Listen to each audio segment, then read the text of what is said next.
Hi all, I'm a mother of type 1 diabetic kid. I would like to share my knowledge and experience about how to manage a kid with type 1 diabetes. We should understand what happens in type 1 diabetes in order to manage this condition and avoid complications. The food which we eat is converted into glucose, but our body needs a hormone called as insulin to use this glucose. Without insulin, the body cannot use this glucose and the blood glucose increases. So this is what exactly happens in type 1 diabetes. So the management of this type 1 diabetes is to replace a deficient insulin by giving multiple daily injection of insulin. So what is this carb counting? Why is this important? So in normal individuals, when a person eats a food, the insulin is secreted as per the carbohydrate content and stabilizes his blood sugar level. Whereas in type 1 diabetes, we have to calculate the carbohydrate content in the food and calculate the insulin dose as per the carbohydrate content and maintain his blood sugar levels. So without insulin levels, the blood sugar can increase to very high levels. If you overdose the insulin, you will end up in having hypoglycemia, which means very low sugar. And if you inject less dose of insulin, you will have a hyperglycemia, which means high sugar. So exact carb counting is very essential to have a good healthy blood glucose range in order to improve the health and energy of the body. So our daily requirement of calories usually come from the carbohydrate which we eat. The average carbohydrate requirement of men is 4 to 5 carbs, which is 60 to 75 grams per meal, and whereas in women it is 45 to 60 grams per meal.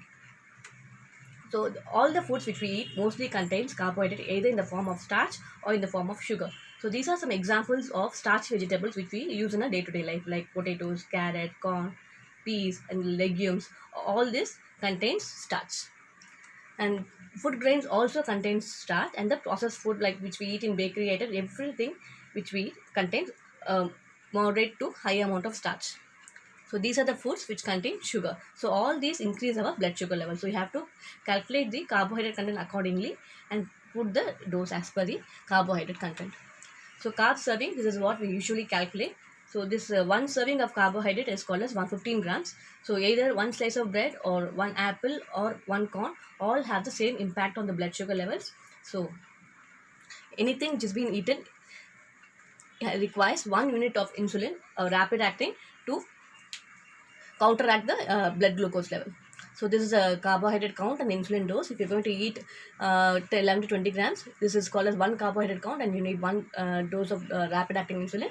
And if you're going to eat more than 25 to 35 grams, you need 2 units of rapid acting insulin. So if you're going to eat less than 5 grams of carbohydrate, you don't have to put any insulin dose. So we usually have measuring cups like this in our home to calculate the amount of carbohydrate or the food which is taken. These are some examples which we use in a day-to-day life of the routine Indian cuisine. So, like chapati, if you're going to take one number of 6-inch diameter, or bread of one slice, or dosa, or upma of half cup, everything contributes to only 15 grams of carbohydrate. So, if you're going to eat this, you have to take one unit of rapid acting insulin. These are a list of some low carb foods along with the carbohydrate content. So, since the low carb foods doesn't have much impact, you can eat in moderation. These are the list of low carb vegetables. These have got very less amount of carbohydrate, so you can eat in plenty. It is also helpful for giving other nutrients to the body. These are the list of underground vegetables and the carbohydrate content. So this is how we should eat. This is called a food plate, where you should fill your plate with more than half with vegetables and fruits, with only 1/4 with grains and proteins. Even proteins also will contribute to the blood glucose level. That also should be taken in moderation. And there's something called as glycemic index. So food which has got high glycemic index increases the blood sugar levels to very high levels, and food with less glycemic index will not have a much impact on the blood sugar levels. So these are a list of food with different glycemic index.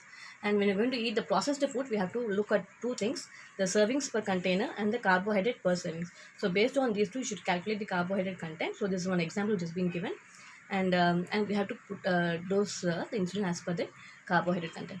And this is the last list of the low carb foods like meat, seafood, eggs. You can take it as a snacking item. So this will not have any impact on blood sugar levels, and this can be used as a snacking purpose. Thanks for watching. Eat healthy, stay healthy.